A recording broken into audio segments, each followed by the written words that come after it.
పరిస్థితి ఇంత ఘోరంగా ఇంత దిగజారిపోతుందని ఎవరూ అనుకోవట్లేదు. మొన్ననే ఏదైతే 2 రకాల ఉద్యమాలు జరిగినాయి. 1,50,000 మంది వచ్చేటప్పటికి దేశభక్త ఉద్యమం చేశారు.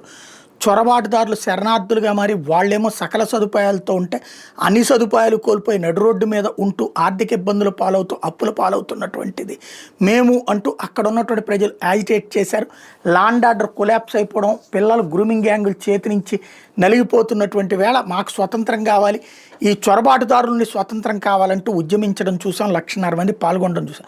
అదే సమయంలో దానికి వ్యతిరేకంగా చొరబాటుదారులను అనుమతించాలి, శరణార్థులను అనుమతించాలని ఇంకొక వైపున ఊరేగింపుకు పిలిపిస్తే 5,000 మందికి మించి రాలంది చూసాం. ఎప్పుడైతే తమకి జనం పెద్దగా స్పందన లేకపోవడం, దేశభక్తి పెరుగుతోందని గ్రహించారో ఆ రోజున ఆ యాజిటేషన్లో పాల్గొన్నటువంటి వాళ్ళని గుర్తించి వాళ్ళ ఇళ్ల మీదకి దాడులకి తెగబడుతున్నారట.